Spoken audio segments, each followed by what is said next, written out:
¿no? El tema fundamental, y en realidad será una bandera que en caso de acceder a la Asamblea, pues no la bajaré nunca, y será la lucha contra el microtráfico. Y algunas personas confunden, ¿no es cierto?, lo que es el microtraficante con el consumidor de drogas. El microtraficante efectivamente es el delincuente.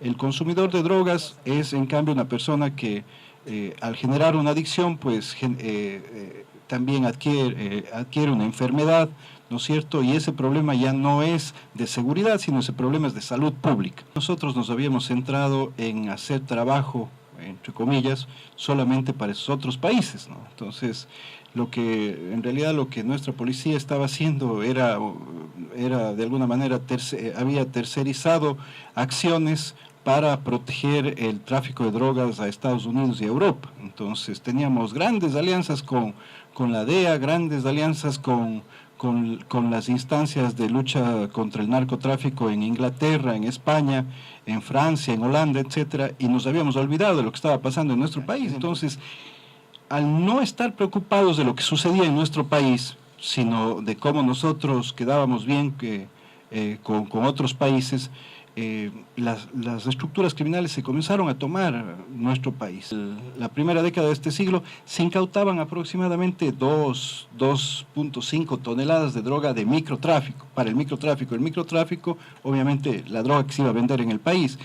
Desde hace aproximadamente 4 años se incautan entre 10 toneladas y hasta 13 toneladas por año. Eso representan aproximadamente 120 millones de dólares. ¿No? Cada 10 toneladas son 120 millones de dólares de dinero ilícito que podía estar circulando en el país. Entonces, la tabla lo que determina es efectivamente, hay una tabla que determina qué delito se le puede llamar como microtráfico, como narcotráfico, y a partir de ahí obviamente se hace una categorización, ¿no es cierto?, a gran escala, a mediana escala, a pequeña escala, a ínfima escala. Y hay una tabla, ¿no es cierto?, que habla de la tenencia para los consumidores, ¿no?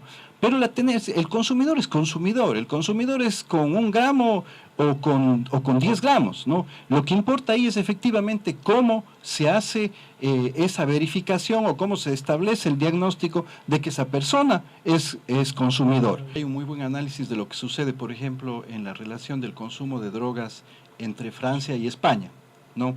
Mientras que en España el consumo de cocaína se ha disparado, en Francia el consumo de cocaína ha disminuido, ¿no?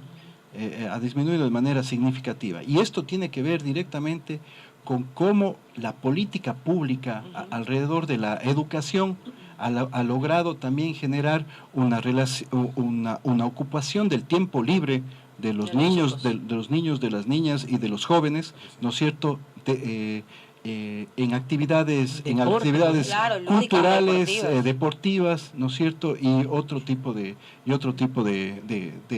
acciones también. Entonces, en realidad es muy difícil ver a un niño de 8 años, de 9 años, a un niño de 8 o 9 años en Francia, o a un joven de 13, de 15 años en Francia, que esté sin actividades en su tiempo libre después de clases, ¿no es cierto? Mientras que esta es una de las falencias que todavía tenemos acá.